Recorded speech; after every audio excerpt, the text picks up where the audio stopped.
this time with the quick bowler Mohammad Asif back in the side. He'll bowl on that pitch. It looks quite bouncy, it's hard as ever here. There's enough grass there to suggest some movement off the seam.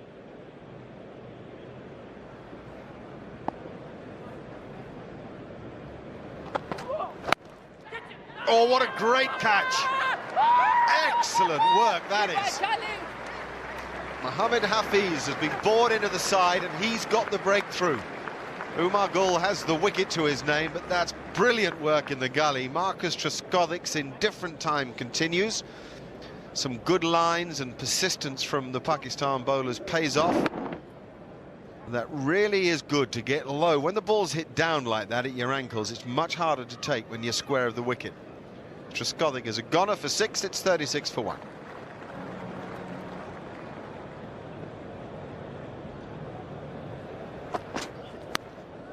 What a good catch. All the work that Kamran Akmal has done pays off, as does the consistent line from this man, Mohammad Asif, who Imran Khan rates as the brightest fast-bowling talent in Pakistan since Waqar Younis and Wasim Akram. This is really good cricket.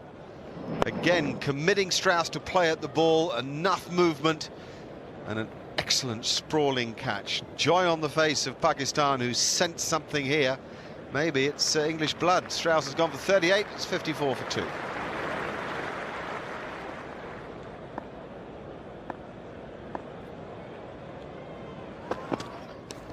What a good ball, yes, got him! First up, a Jaffa. You wouldn't be blaming Kevin Peterson, that moved so late and was the perfect length, again committing him to play. This guy can really bowl. In Mohammad Asif, Pakistan have something special. This is why Inzamam wanted to bowl first. Oh, look at that. You might say that Peterson should have looked to defend, but in the end he's undone by real skill. Plenty of pace too. Might have bowled him, you know, on another day. What exciting moments these are for Pakistan. Nothing for Peterson, a first baller. 54 for 3, England.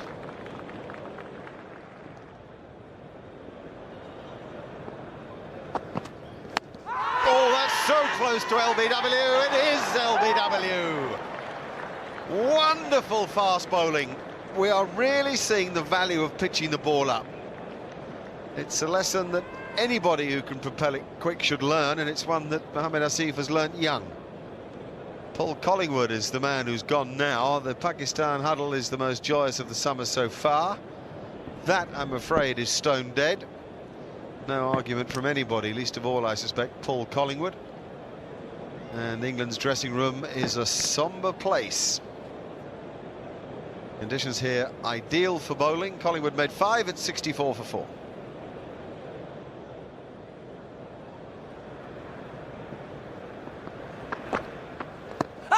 Oh, they're asking for that one. Bell's on his way off, is he? No, he's been given in the end anyway by Darrell Hair.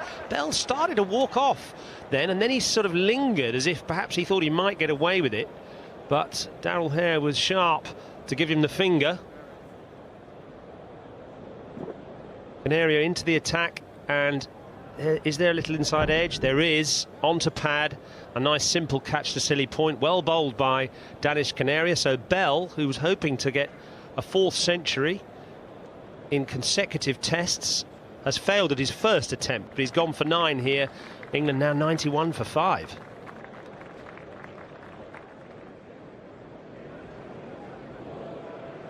That's what England need, a bat that size.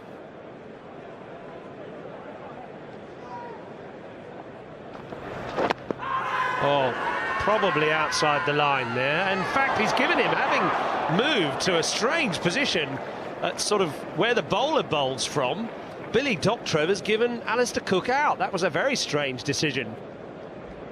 Cook shuffling across. Surely this hit him outside the line, did it? Yes, I think it did. I think he's a little bit unlucky there. The bat slightly obscuring where he was struck there, but well, there's a little bit of doubt, which might have gone the batsman's way. Cook, a good solid 40, but it ends at 112 for 6.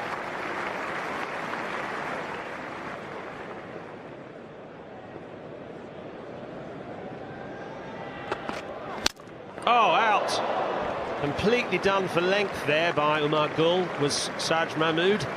Clever bit of bowling, bit of in-swing too from Umar there. Mahmood looking for the expansive off-drive, but his feet really went nowhere. A bit of speed from Gul here, just did him for pace as well. No footwork from Mahmood. A second wicket for Umar, he deserved that. And Mohammad gone for a disappointing 15. You need to make more than that at number 8. England now 158 for 7.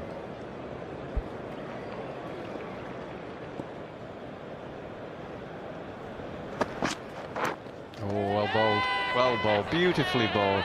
Just left him off the scene, and he couldn't help himself, Matthew Hogg. Just a tentative little poke at it as he followed the ball. Thoroughly deserved it. He can make the ball go both ways, this guy. That's what makes him a classy act. Look at it, just goes away off the seam, follows it, simple catch behind. Didn't last long, Matthew Hogg had gone for 3, caught behind off Asif, 163 for 8.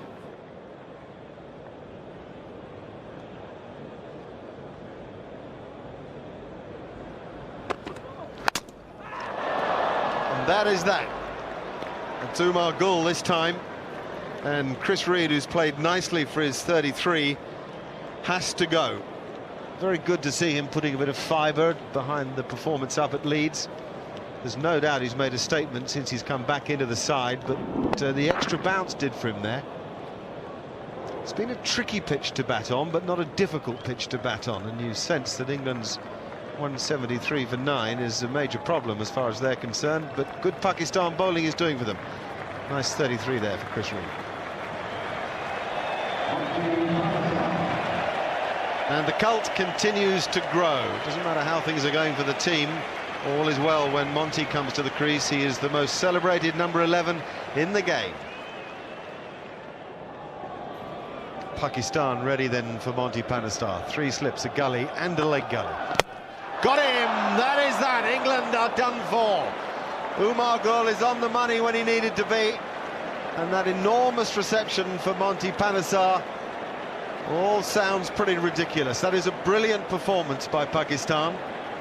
They bowled with skill and heart and a lot of intelligence today. And that sort of late swing is the problem that England have faced since the new ball, and now they've had to face it with the old ball. Smiles on the faces of a team that were beaten at Headingley. That is a quite brilliant bowling performance. Andrew Strauss, Alistair Cook and Chris Reed, the batsmen who made something of an impression, but once they got in, they failed to go on, and damage done in the middle when Peterson went first ball and Collingwood soon afterwards. 4 for 56 in 19 high-class overs by Mohammad Asif, 4 for 46 by Umar Gul, who's carried the attack since the start of the series, and 1 each for Canaria and Nazir.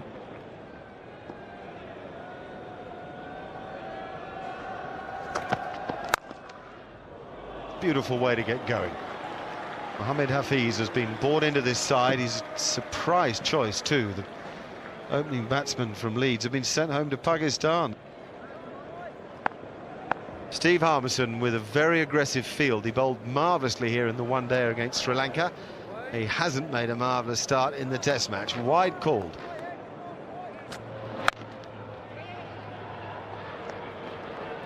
Well, Mohammad Hafiz here, he seems to have hurt the back of his leg going for that single. Just a simple, quick single. He didn't seem to hurry, there's nothing. Oops, and there he starts to limp. Well, he's obviously got a problem at the back of that knee. He's going off the field, and in comes number 3, Yunis Khan. Awkward time for him.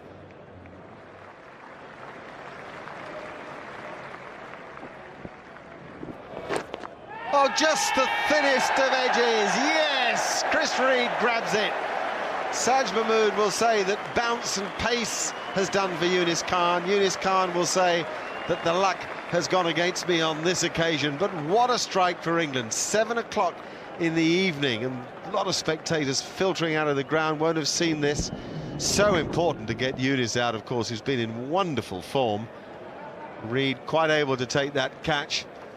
And Saj Mahmood absolutely delighted. It's the first really smiling moment for England today. 9 for Yunis Khan, it's 70 for 1. What a fantastic effort by Paul Collingwood. Fantastic. Imran Farhat does get to 50, but oh, only by what, a fingertip? Oh, he dropped it. Now Trescothick drops one. And what a wonder drop. Mohammad Yusuf off a lovely ball from Matthew Hoggard. Now, he doesn't drop many.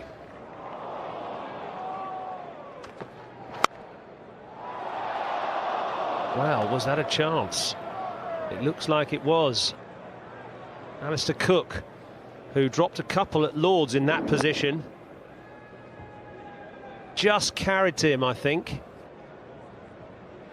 Soon after those two chances, play came to an end. 96 for 1 at the close of play. Imran Farhat unbeaten with 56, and Mohammad Yusuf somehow unbeaten with 12. The English bowling figures show a wicket there for Saj Mahmood, but there really should have been one, if not two, the way he bowled as the dust came upon us for Matthew Hoggard. Here's the difference between the sides, 77 as the players go into the second day at the Oval. Now, I've got Geoffrey Boycott alongside me as the players leave the field at 7:30 in the evening. Would you believe? Geoffrey, what's gone wrong today for England? We had a disappointing day. I think we left quite a few runs out there in the middle. It's not that we batted badly, it's just that we didn't apply ourselves well enough to the conditions. It certainly was a better pitch than 180. We should have made nearer 300, then we had something to bowl at. And then when we came out to bowl, Harmison bowled too short and too wide to Imran Farhat. They got off to a flyer. We didn't create any pressure on them until Hoggard really bowled from the pavilion end, which he bowled quite well for a few overs. Drop catches as well. Trescothick dropped one, he normally never does.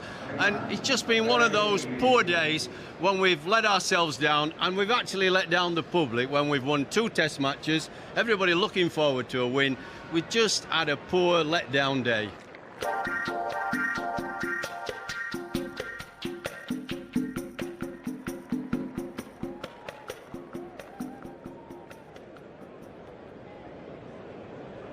England need wickets. Dot. It's the way to play at the Oval. You don't have to beat the ball, you just have to caress it and it'll race to the boundary. Oh, bit of width. You give him width, he can't resist it. He's absolutely smashed it. Oh, another wide ball. You cannot give width. Sajid Mahmood there showing his inexperience.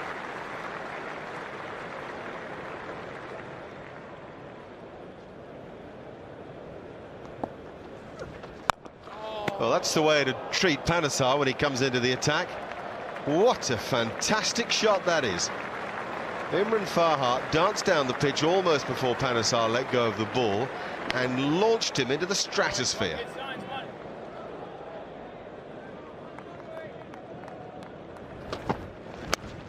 Edged and nicely caught. Marcus Trescothick missed a chance yesterday. He didn't miss one today. Seemed to hang in the air, really. Imran Farhat is the man who's gone. Matthew Hoggard has the wicket he really did deserve, and England might just have a little injection of, I don't know, positive thinking, let's call it. It's been a really good innings, this. He flirts away outside off stump, that's why he's fallible. This time he goes. And it's something that you kind of have to live with, the fact that he'll score off you, but you might get him. An anticlimactic end for Imran Farhat. Pakistan are 148 for 2. That's clever batting. That really is high-class play.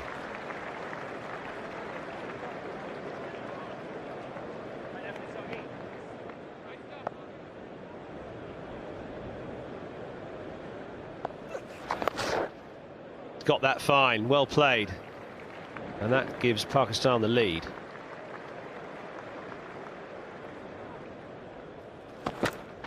But that's too wide. Smashed away by Mohammad Yusuf.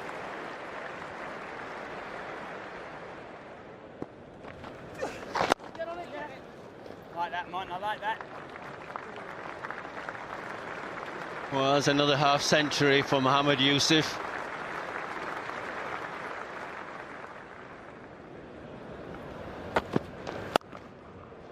Won't be any stopping that.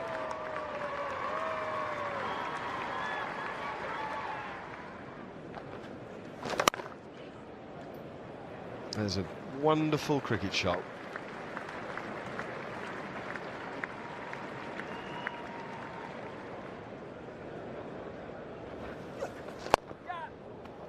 Clever, really clever, unbelievable shot. He's raising his bat for 50.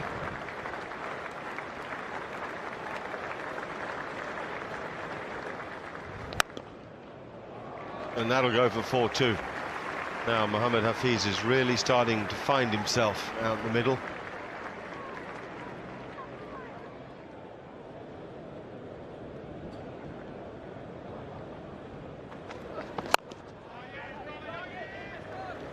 Partnership with that single.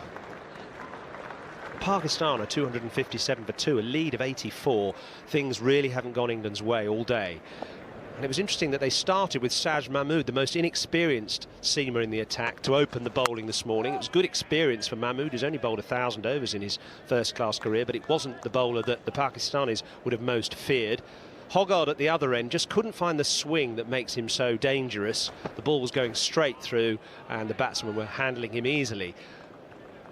Intriguingly, no Steve Harmison for the first hour and 10 minutes.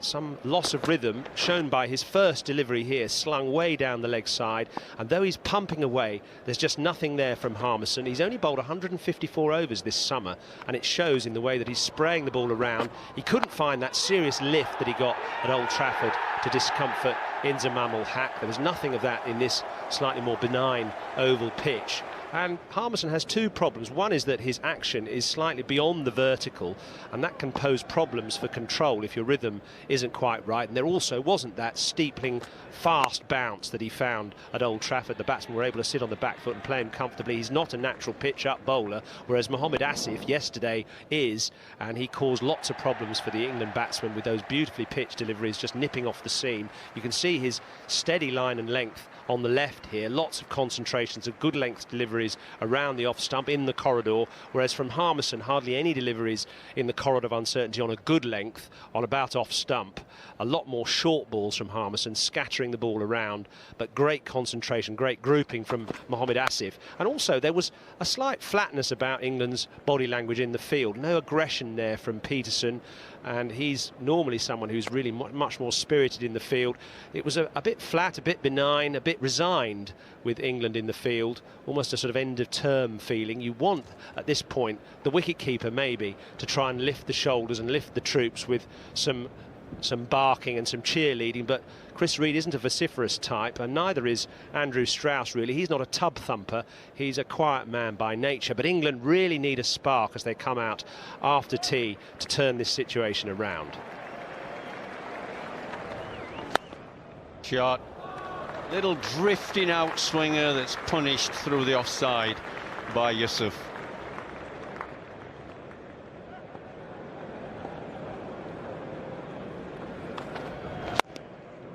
Oh, he can pick a gap brilliantly, can Mohammad Yusuf.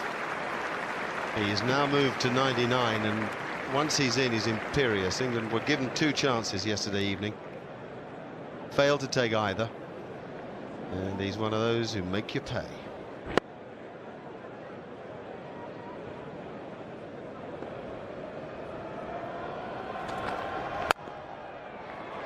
Oh, what a way to go to 100.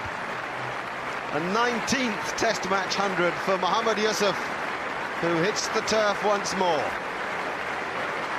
6 of them against England. How they must rue dropping him yesterday evening, twice too. This is a superb player right at the top of his game.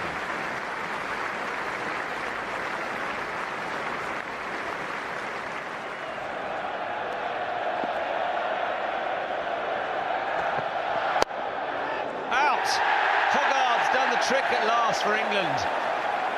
325 for 3 now, Pakistan, with that dismissal of Mohammad Hafiz on the verge of 100. It would have been deserved.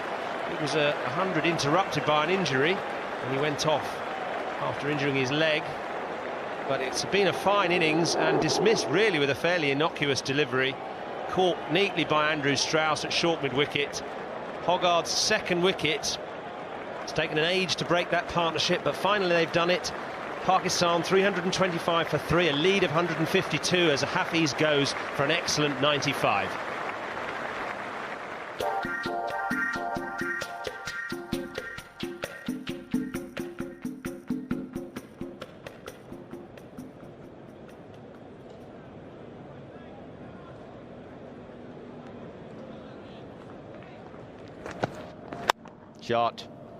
Shot indeed for a man who's just come into bat. He's only 2 not out overnight. Inzimam just put that away with consummate ease.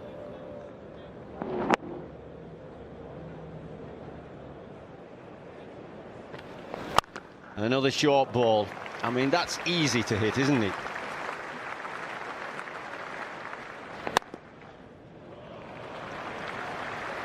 Fabulous stroke, that.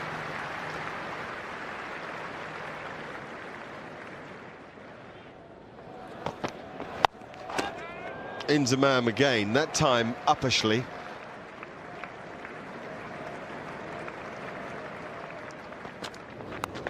And it's out at last. England have made the breakthrough. The first wicket today goes at 10-3. There have been a few interruptions for the weather, but that really is a vital blow, and it's a good delivery from Steve Harmison as well. Extra bounce. Inzi, who didn't really look entirely convincing in his interrupted innings, just fencing at that one slightly. It left him, bounced off the pitch. Neat catch by Andrew Strauss at second slip. Harmison at last takes a wicket. 1 for 98 he's got, though. Inzamam gone for 31. Pakistan 379 for 4, now lead by 206.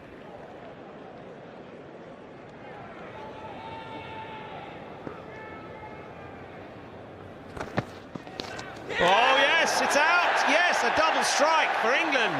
Hoggard has done it with a succession of excellent outswingers, and he's finally lured Mohammad into playing at one and getting a little edge through to Chris Reed. Fabulous bowling by England.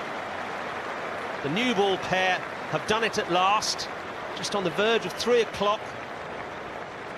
Just a little bit of swing there, the perfect length that was as well. Just drawing Asif forward to end that adhesive innings,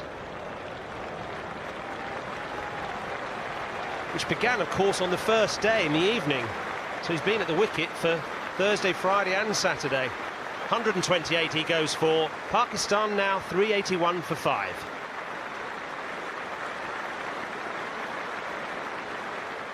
And the end of Mohammad Yusuf was soon followed by the end of Cameron Akmal. This was a terrific sharp catch by Paul Collingwood at third slip. Akmal did play some better strokes, but he hasn't found any form on this tour. The luck was going with Faisal Iqbal, as well as some excellent stroke play. The frustration was all England's as Pakistan built their lead, and for once Monty Panesar wasn't having it all his own way. Shahid Nazir nailed him down the ground and took Pakistan's lead to 256. I mentioned that Faisal Iqbal had played some wonderful strokes, particularly through the cover region. That's one of them. Soon after that, some joy for Saj Mahmood as Nazir mistimed his pull stroke. He went for 17, caught by Matthew Hoggard. That took the score to 444 for 7. Then Umar Gul hit what I still think was the shot of the innings, a towering 6 over long on. Before the LBW shout went the way of Panesar. That's what Darrell Hair thought of it at one end, while at the other, Faisal Iqbal finally made it to 50.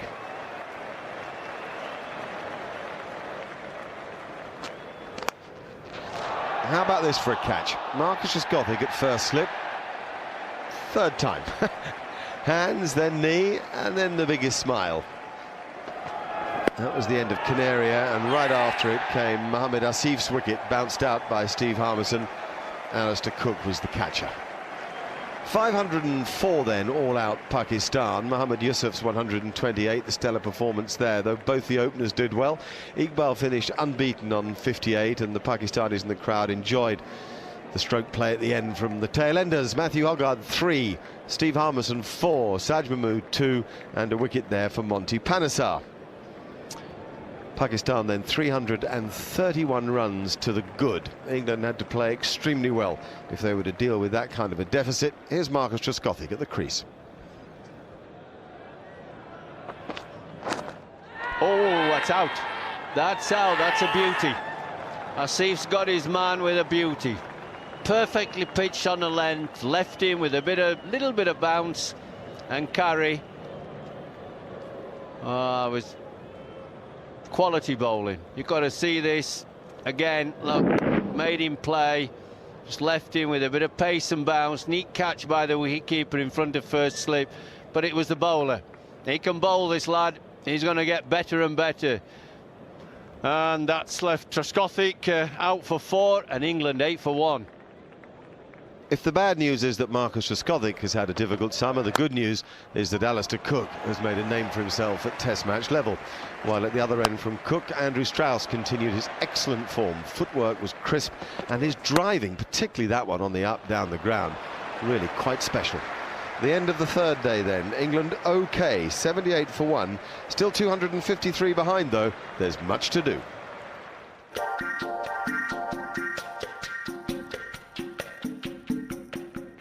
And just a reminder that as the fourth day gets underway, it looks as if England need to bat for 4 sessions to save the game, at least in the normal course of affairs. He's out. It's a no ball.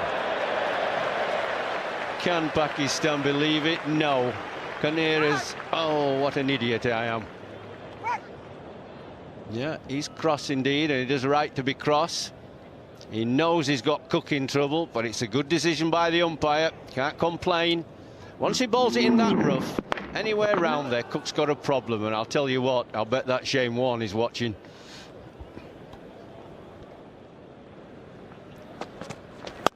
Oh, well, a loosener from Mohammad Asif, and Strauss has put it away for his 50.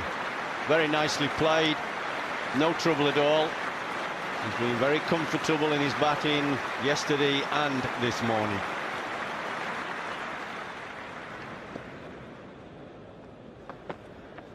Oh yeah, surely LBW. What a ball from Canaria. Unbelievable amount of spin. Strauss suffered at the hands of Shane Warne on a couple of occasions last summer. Dramatic balls that undid him. And now Canaria has produced another. That has to have spun. Oh, and he's unlucky. It's hit him outside the line of off stump. Oh dear. Well, and it's indicating it might have missed leg stump. Well, I've got to say, when it hit him, I was with the umpire. And that is the problem of all the analysis that follows. We can sometimes prove against instinct. Anyway, he played so well, did Andrew Strauss, for that 54. He does look in prime nick. It's 115 for 2. Oh, my goodness me, that's a bad drop. Yeah, Mohammad Asif has every right to be livid. Faisal Iqbal has dropped the simplest possible catch. Waist high at a gentle pace. The sort of thing that any school game, village game anywhere, and I don't mean to denigrate any of those, you'd see taken, heavens above. And what does he do? He works one through mid-wicket for his best stroke of the morning, and 50. It is a 50 that he will never forget.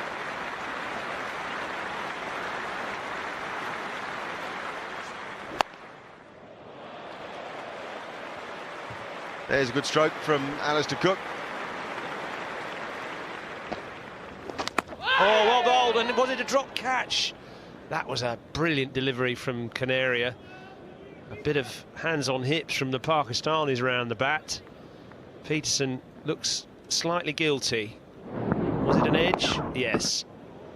And that really should have been taken by Cameron Akmal. Shot. Oh, that really is gorgeous from Kevin Peterson. Down the wicket. He didn't quite get hold of that. Slightly skewed it over mid-off, but just enough to get it to the boundary.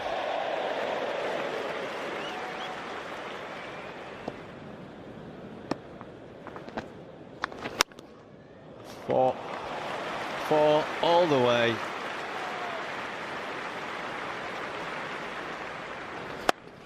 Yep. Very good. Very, very good.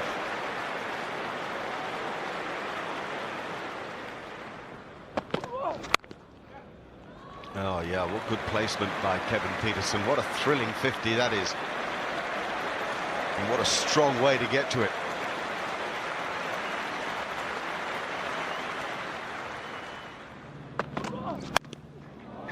Fetch that.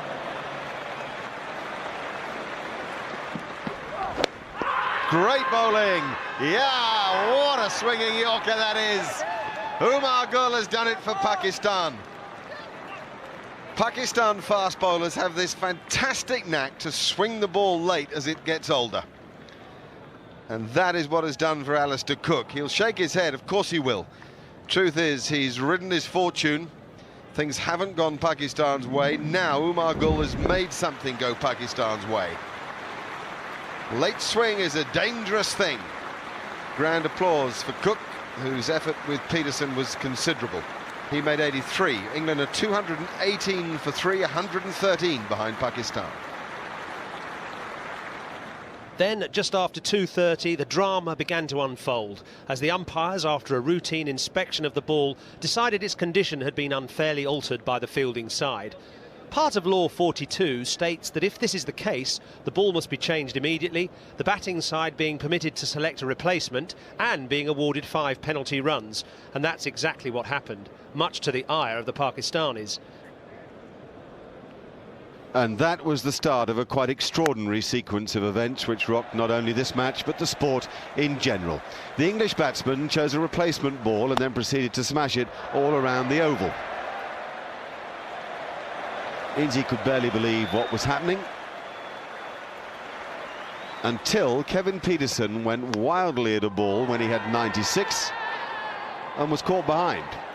It left England in the precarious position of 277 for 4, still 54 behind.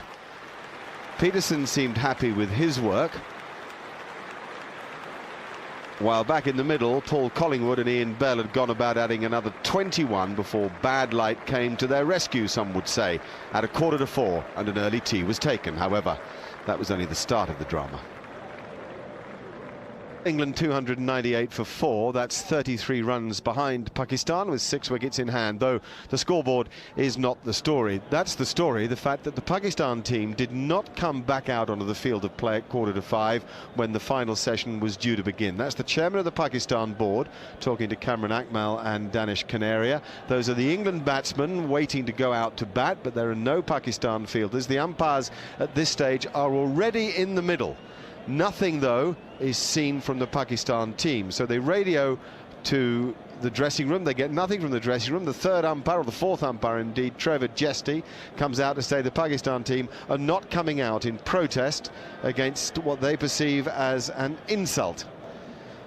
They were accused effectively, they say, of cheating, which is not what they've done. They're therefore making a protest. There's Zahir Abbas, the tour manager and former Pakistan batsman. There's David Collier, the chief executive of the ECB, with Mike Soper on the left, the deputy chairman, talking to Duncan Fletcher and the England players. And there is a slammed dressing room door, a Pakistan dressing room door.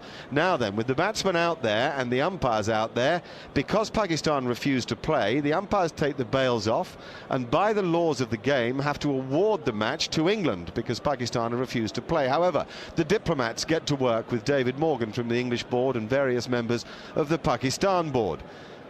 In goes David Morgan to the Pakistan dressing room. There's Duncan Fletcher, confused, as are the English players.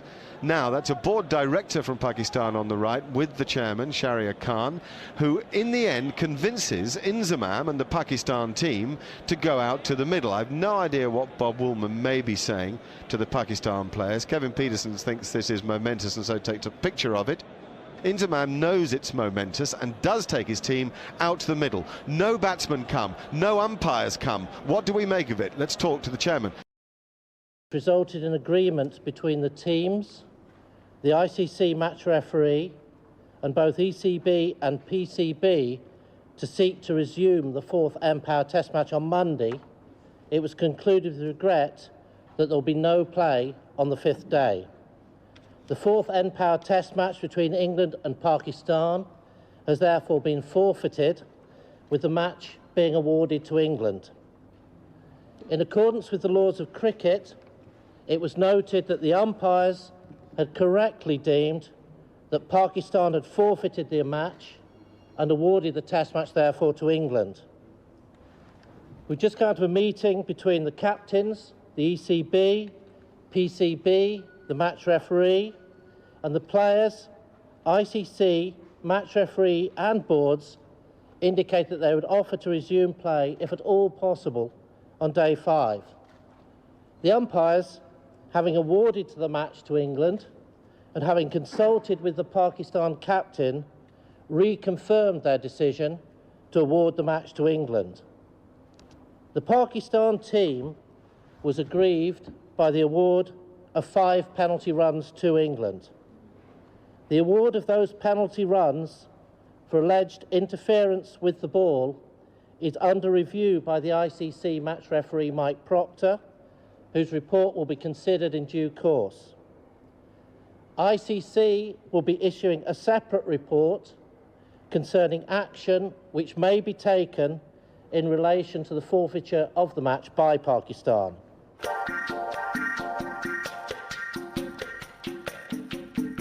Well, it's a lovely bright morning here at the Oval, and play would have begun on time. That's now at 11 o'clock, but as you can see from the empty seats behind me, that is not the case. To update you, yesterday afternoon, the Pakistan team did not come out to play after the tea break. It was a protest they made against the alleged allegation of altering the condition of the ball. Well, because they didn't come out to play, the umpires awarded the match to England. There were meetings long into the night. In fact, it wasn't until 10 o'clock that the various officials finally decided to put this game to bed. What a sorry state of affairs, and what a cost to the English game. There were 12,000 spectators due here today. Well, they've all got to be refunded fully, and also 40% of the outlay of the spectators yesterday will be refunded as well. There's not much else to tell you other than it's not a good thing for cricket, and the ramifications may go on and on. And there are nothing like bare facts to tell a story, though, in truth, not the whole story. England 173 and 298 for 4. Pakistan 504 all out. The match awarded to England, who have taken the series by 3-0. Bob Woolmer, the Pakistan coach, had things to say as the Pakistan